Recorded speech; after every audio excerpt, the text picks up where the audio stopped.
Hi, I'm Susan Judd, founder of Hot, Foggy and Fabulous. If there's one thing I've learned throughout my life, it's that wellness isn't something we can find once and keep forever. It's something we learn, we lose, we rediscover, and we nurture through every season of our lives.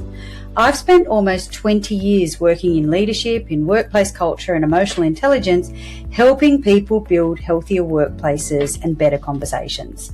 I genuinely believe I understood people. Then one day, while delivering a workshop, my mind went completely blank. The words disappeared. I was flushed, overwhelmed, and quietly wondering if I was losing my mind. With my mum having lived with dementia, I was absolutely terrified. Eventually, I discovered what I was experiencing was some of the symptoms of menopause.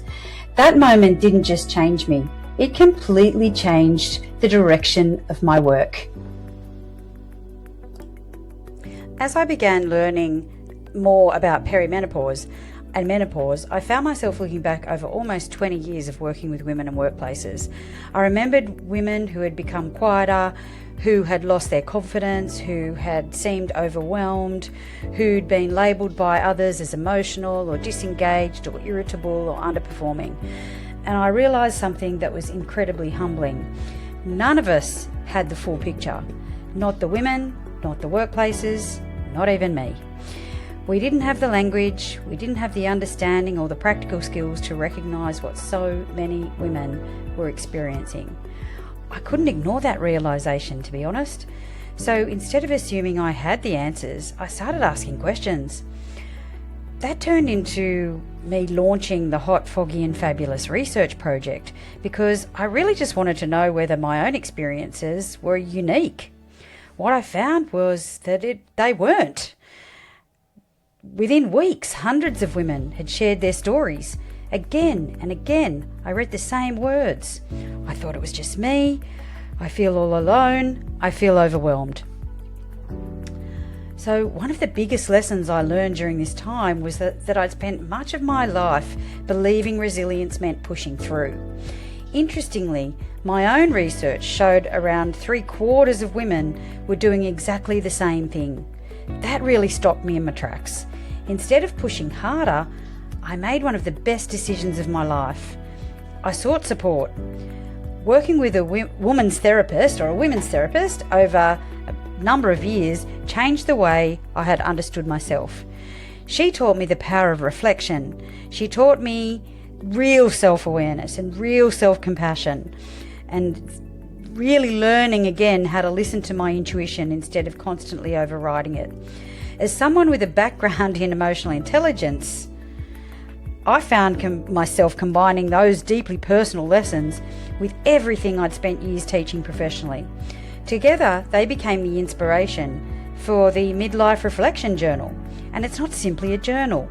It's a guided companion that helps women reconnect with themselves during one of the biggest transitions of their lives. It's the resource I wish I'd had. Everything I've created since has grown from that journey. Research, workplace education, keynote presentations, the journal, the reflection cards, the safe, supported and sustainable framework. Together they're helping women feel seen, heard and understood while helping workplaces better support and retain experienced women. One moment really confirmed that this conversation was making a difference.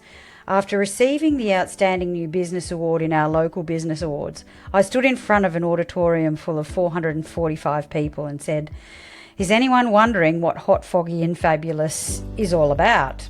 There was a resounding yes, and I said it's a wellbeing business helping women feel seen, heard and understood during perimenopause and menopause, and helping untaboo the conversation in our workplaces.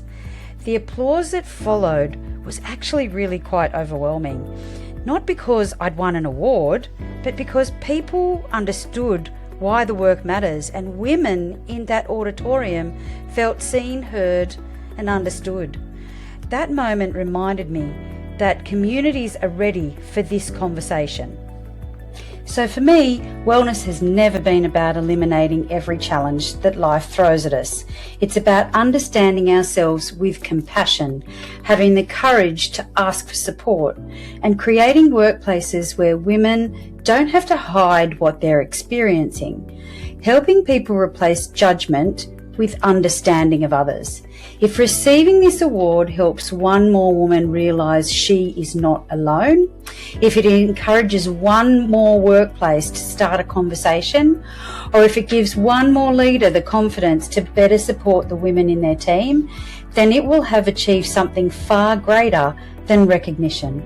It will help continue a movement that is changing conversations, restoring confidence, and helping women feel seen, heard, and understood. And I can't think of anything more worthwhile than that. Thank you.